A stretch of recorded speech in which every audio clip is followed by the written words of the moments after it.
The History of Castlebar podcast is sponsored by mayobooks.ie. Hello and welcome to the History of Castlebar podcast. I'm John Healy. And I'm Noel Campbell. And this is the last episode in the series where we looked at various chapters from our book, The History of Castlebar, which is available online from mayobooks.ie or in-store in the Castle Bookshop. Now, if you've enjoyed the programme so far, we'd appreciate if you would give us a rating on your podcast platform, a 5-star rating, and which will enable others and give them a chance to visit and listen to the podcast. Noel, this week, for this final week, you'll be discussing local government in Castlebar. Local government, yeah. I mean, local government's extensive, but we'll look back maybe from the 1600s upwards, up to the day. I suppose very little has been written about, until recently, about the Castlebar Corporation, as it used to be known. Can you tell us something about that body? Yeah, I suppose, John, it's I mean, Castlebar Corporation is, it was established, well, it was incorporated in 1613, and we'd all be familiar with Galway Corporation and Limerick Corporation, etc. But there was a culling of a lot of the Irish corporations in the 1840s, in 1841, under a British Westminster Act of Parliament, because at that stage, I'm starting at the end and going back, at that stage a lot of them were ceased to really be of any use. Mm-hmm. But over 200 years before that, there was a tranche of settlements and towns in Ireland were granted charters of incorporation to make them urban centres with, legal rights, and they had increased abilities to have more power. But of course that wasn't done just from the kindness of the reigning monarch at the time. There was always a purpose for these things. The monarch at the time, 1613, was King James of England, obviously, but he had a purpose. He wanted to urbanise Ireland. He wanted to really create centres where he could spread, I suppose, his philosophies on how man, a woman and child should live. And it was quite successful. There was to be incorporated under a charter of incorporation granted by a monarch, you were entitled to many privileges, but you were also held to account and subject to English law as well, which was more important than anything, I suppose, to the monarch at the time. So up till the 1600s, Castlebar was quite a turbulent place, and the castle there, the old Barry Castle, we'll call it, had long ceased to be Barry's Castle. It had gone through many hands, through the Burkes and through the Binghams and back again. And, so it was quite, I wouldn't say warlords, but, it could easily break into violence. And these were the main powers at the time, fighting between each other over control of what was to be Castlebar. So in 1613, there's some semblance of kind of law and order placed on the town. On the 26th of March, 1613 that year, Castlebar was granted a charter of incorporation, and under the patronage of the Bingham family, the town is entitled to privileges. As I said, it creates a town council for the town, and it's really our first constructive council, with an actual sitting body and a format for how that body is going to be formed. At the time, of course, we're talking about a Protestant hierarchy, so Catholics were prohibited from being members of Castlebar Corporation, a 15-man body with a mayor, a Portreeve as was known at the time, a mayor of Castlebar. So through the corporation, tolls and customs were charged on people coming in and out of town for fairs. The corporation had the right to return 2 members to the Irish Parliament. Remember, at this time there would have been a parliament in Dublin, an Irish Parliament. So, I mean, that's quite a huge status. Yeah, huge status is right. Yeah, huge status and a huge... well, at the time, I mean, there was corporations became known for mass corruption. They were just absolutely selling themselves, really. So, of course, the 2 places for MPs were up for sale at any stage as well, and Bingham made very good use of that. Successive Binghams that came in would have placed, we'll say, business associates' sons up as MPs for Castlebar. These men would never have stepped foot in Castlebar. Not at all. Yes, yeah. Parliament didn't meet like it does today. It would have been very infrequent, and some parliaments, even at that stage in the late 1600s, would only have met maybe twice a year. They would have a long sitting, but it was about the doors that opened for you. So in Castlebar, a lot of the MPs would have been linked to the Linen Board of Ulster, say, and you'd wonder, well, why the Linen Board of Ulster members would be MPs for Castlebar. And of course, Bingham had a very successful trade here. in the linen trade. Oh, of course. Yeah. And, So this made it. This was all about scratching backs. Right. And he would have put his own family members in as MPs as well. They weren't voted in. Like we were nominated. They were nominated. They were Right. chosen for. Okay. And Bingham would have got, if we're talking about the Linen Board of Ulster, I presume he was getting, something in return, whether it was contracts or, we don't obviously know, but I'd imagine. So it was all part of the. It was all part of it, yeah. Yes, But they had a kind of a practical, Castlebar Corporation would have had a practical. Now we say we don't know a lot about it, and we don't because the original charter doesn't exist, but transcripts of the charter I found up in the Royal Irish Academy in Dublin. Right. So thankfully the original charter would have been in a kind of the language was kind of early Latin/French, I was told when I was up there. So a lot of it had to be to transcribe it, I had to get it translated then by an academic down in Limerick, who was very his work is on this period and local government at the time, and he's really a great source of information. So even to decipher all of that, it was written in shorthand early Latin/French. Now, not easy to decipher. Not for me. So we had to take I had to take copies of it with me and get it translated, and translation was available as well out there. But from the translation, it was a translation of the whole charter, which is great. So it tells us exactly what the corporation could do. It had an early form of police for the town. It also had responsibilities in how it had to run markets. Say it was there was a functional side to it. But there was also very much a standing for these people. You were a member of the council for life once you were nominated. Oh, I see. There was no need for. There was no elections. To go for election. No elections on the death of the mayor or on the death of a council member, a corporation member. The corporation, whoever the members were left, would come back together and they'd pick another from their own. From their own. Yeah. Class. So you were landed. You were Protestant and you were loyal. You would have had to take the oath of allegiance. You couldn't be Catholic, of course, and the corporation quickly became really dysfunctional. We know from there's a lot of official documentation from British parliamentary. The British were great for keeping records, and they would keep records on anything and revisit these topics every year. So from 1801 to 1802 to 1803, there's reports on corporations, reports on what services they're providing. Are they providing police? So we can look back at those and see it'll list all the corporations in Ireland, and you can see how Castlebar balanced up against others.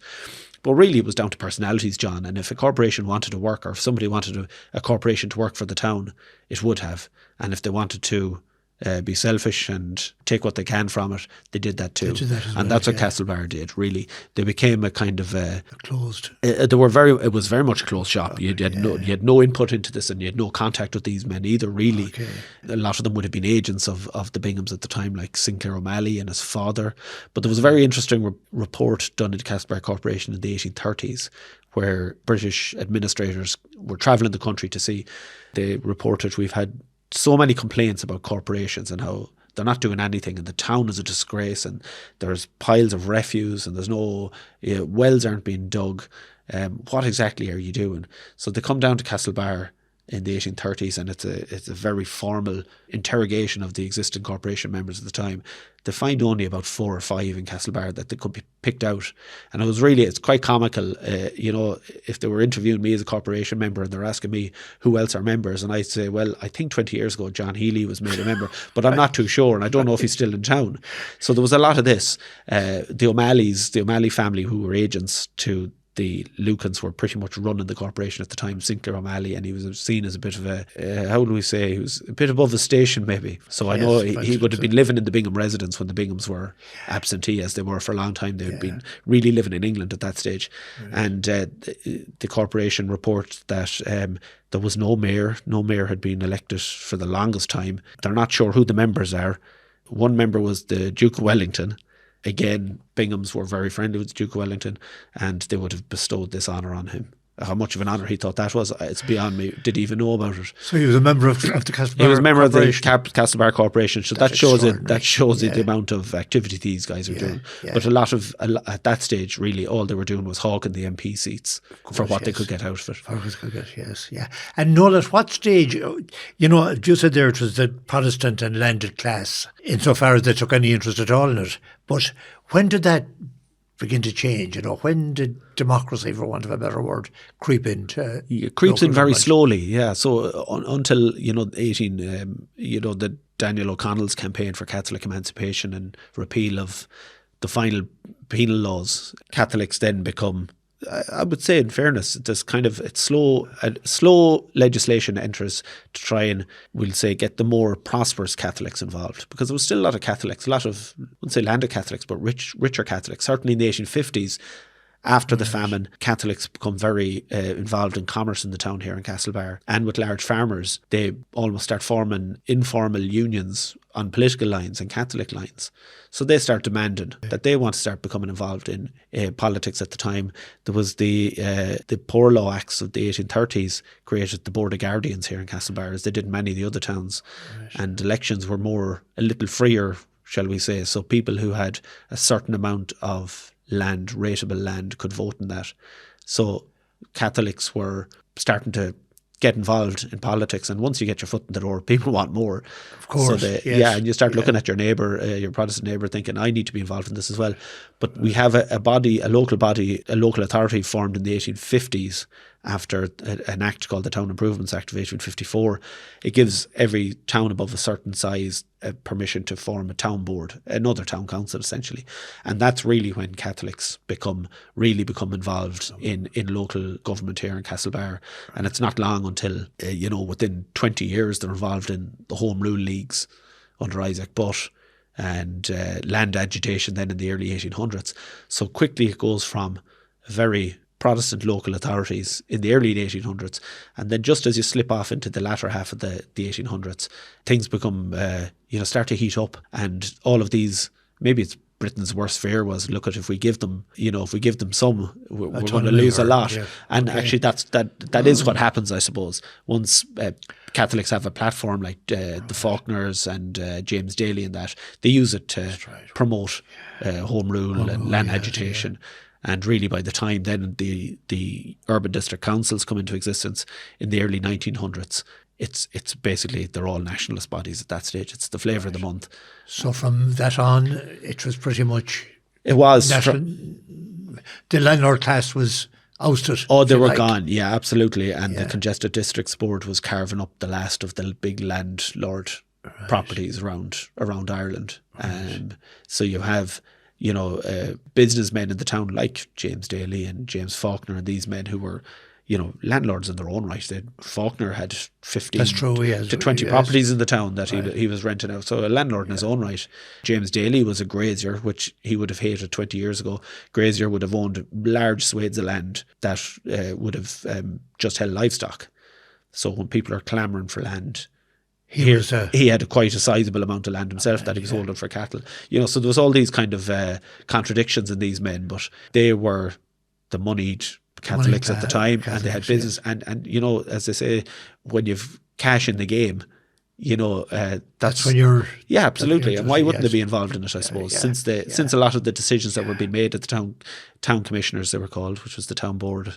Lucan was still involved. He was still the patron, and they had to go back to him, while they'd shout against him at the meetings that he didn't attend. In fairness, he was an old man living in England at that stage in the late 1880s. He passed away in 1888, but just on the maybe 15, 20 years before that, the town commissioners really rubbed, up against him. There was friction between the two. He was reading reports of how he was being slated by them in the papers, and the next thing they write a lovely letter to him saying, we need money for the upkeep of the town. And, so they were putting him and themselves in an odd position.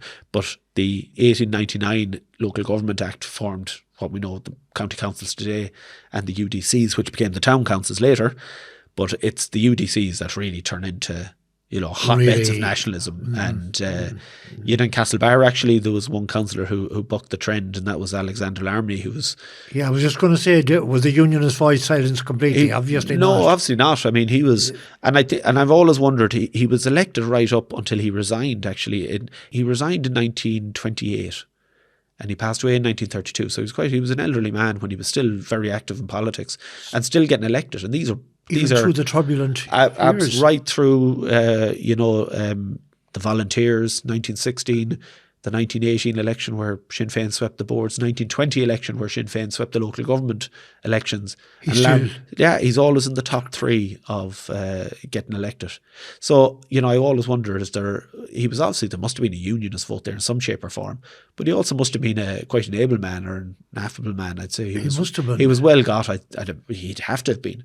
He was Lucan's agent. I mean, his credentials were to be booted out, on paper. Of course, he had everything going against him. Yeah. But for a lot of years he was associated. The Binghams had a lot of bad local agents, there's no doubt about it. So that might have been... And he was, I'd say, seen as maybe a more accommodating man. And especially when Bingham was away in England and had no real interest in travelling back. He was old, he couldn't anyway. Larmeny was left to do his, and I think he was a lot softer. Maybe Bingham didn't know half of what was going on and didn't care either, because there wasn't a lot of money relative to what he was making in England. There wasn't a lot of money for him here. So it's not that Larmeny could have been elected by a Protestant on a Protestant vote or anything like that, because he wouldn't have survived. Wasn't have been. No, he wouldn't have survived. Certainly if it was a unionist vote, he wouldn't have survived. If it was a Protestant vote, he might have got more. But he was obviously well got. He was getting popular. He was getting votes from across the board, and there's no doubt that nationalists were voting from and Catholics, and and he would have only for he resigned himself. He would have kept getting elected. It would have been phenomenal. But to think of living through all of those elections and all the bad press that Britain were getting at the time, and British presence in Ireland, and he's still, and he never ever hid his unionism. I mean, when Britain goes to war, the Great War, he's a member of the local recruiting body, and he's actively looking for people in the town to join the British Army. He's trying to convince them this is where you should be. And you'll never be able to hold your head up high again if this happens. And it had mixed results, but he was. Yeah, but he never hid his loyalties either. No.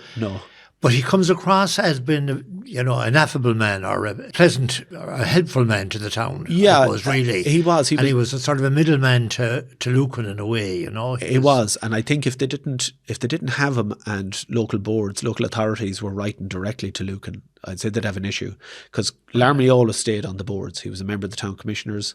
He stayed on the UDC. Right. And that was important to keep him on side. So when Lucan wasn't even listening, Lucan was on the town commissioners as well. He was a board member when it began initially, because he wanted to see where this is going. Of course, and if something's stirring down, I want to be part of it. And you can understand that.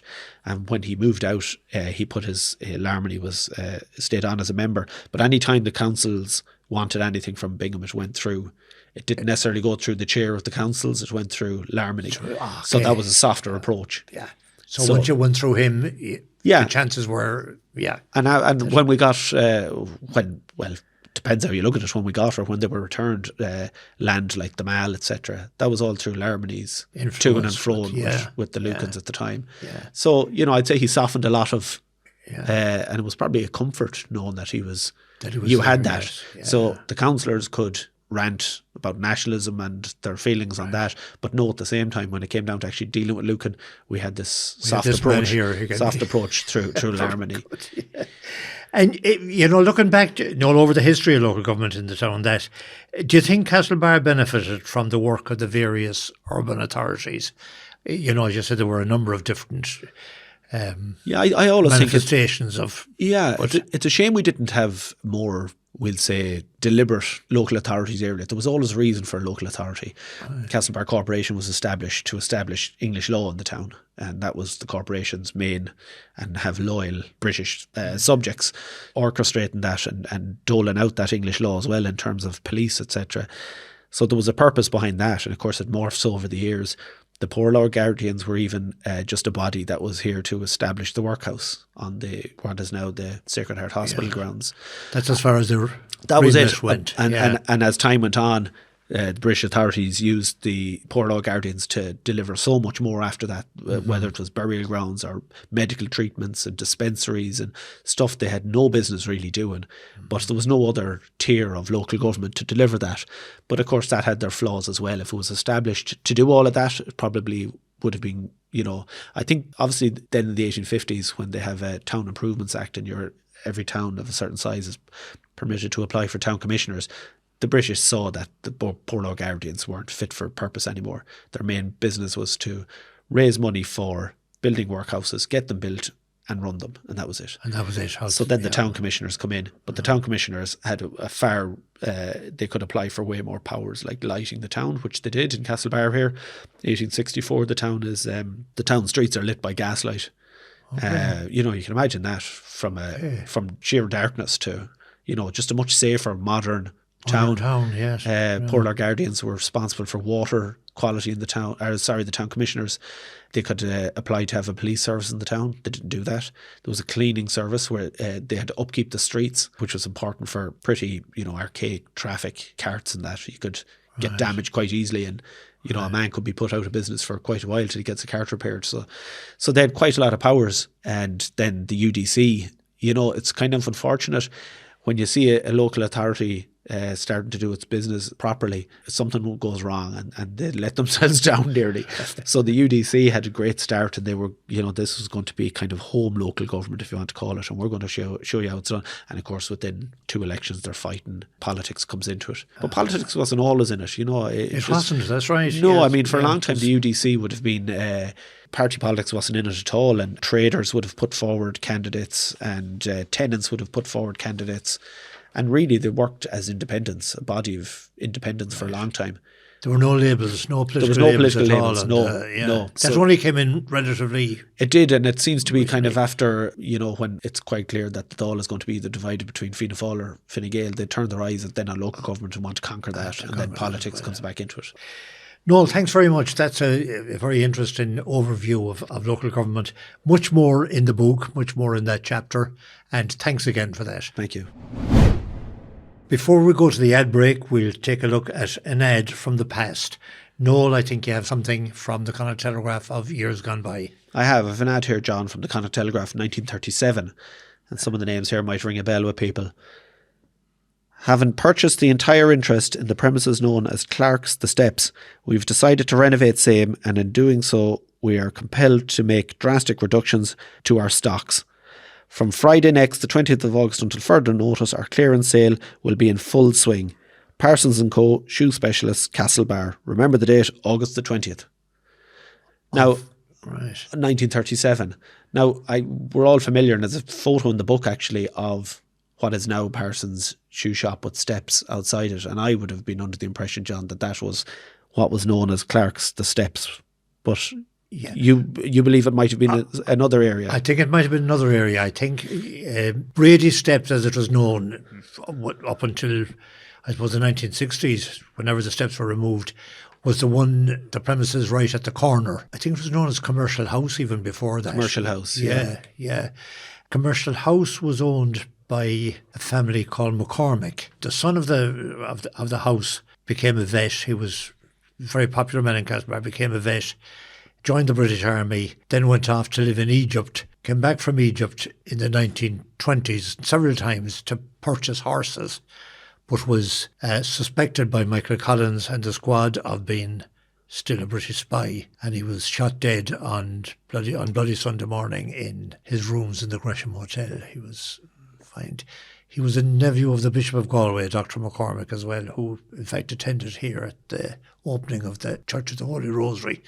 But yeah, as far as I know, the steps were Brady's steps, and I think Parsons now, of course, occupy right up to the corner, but I think Parsons was it was the adjacent building to Brady's, near the steps, to the best of my memory. Very good. Brendan Gilmartin Video and Photography, New Antrim Street, Castlebar. With state-of-the-art equipment and a keen eye for detail, we bring your vision to life. From corporate events to family portraits, we ensure every shot is stunning and memorable. Call now at 087 746 0121 to schedule your consultation. Brendan Gilmartin Video and Photography, New Antrim Street, Castlebar. Well, once again, we invite listeners to submit comments or questions to us. If you have a question, please send it to historyofcastlebar@gmail.com. And we have a question here today from Ray Sweeney. Did the Lord Lukens actually live in Castlebar, or was it only summer residence? Noel, as far as I don't think they spent a lot of time in Castlebar, any of the Lord Lukens, as far as I know. At one stage, possibly, when if we even go back as far as the castle and the manor, as it was called, we know there were Binghams, but before there were the Lord Lukens. So the Binghams, the precursors to the Lords Lucan, would have lived on the castle complex in the manor, we'll say. Right. But as it goes on further, no, they spend less and less time. I think the third Earl, the infamous third Earl, really saw he had no interest in Castlebar. His cash flow from the town was greatly reduced, and his influence in the town was greatly reduced, partly through his loss of control of local boards was one of them. Right. There was also land acts were going against him that were going through the House of Parliament as well. And that was not just for him, it was for all of the ascendancy landlords, we'll say. So he was, we'll say by the 1870s, he was getting on. He was well in his 70s at that stage, and that was a good age. At that time, he was spending most of his time in England, and even to get back to Ireland was a hard job. A hard job, yes. So he had his dependents, he depended on his agents, and really never came back. He died in 1888 in England, buried in England, and following that then, the fourth Earl, who was more, we'll say, respectful of the people of Castlebar, had made quite a number of relationships with influential people in the town, and seems to have come back because it was maybe a nicer atmosphere, we'll put it that way. Yeah. But the third Earl, I think, is the man who really cut residency ties with, that we know that when he came back to the Lawn House was largely unoccupied. Sometimes his agents occupied it, which he hated. Oh yes, Sinclair O'Malley was one of them. He just did not get on with Sinclair O'Malley.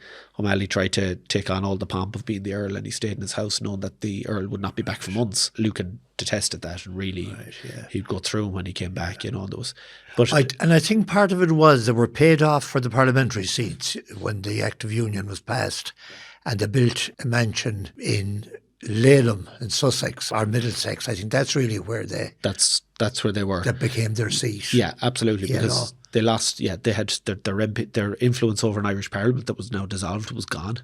Right. They were handsomely, we'll say, rewarded for voting for the Act of Union.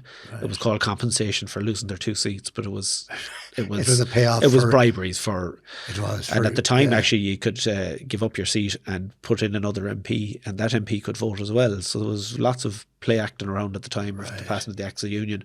But that was it from then on. Really, there was no more. No, they had no interest in the town. The money was gone. The influence is gone.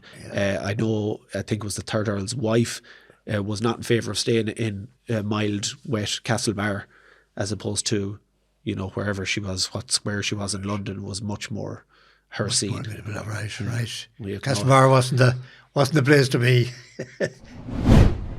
Thanks for Noel for that. That about wraps it up, and thank you, listeners, for joining us.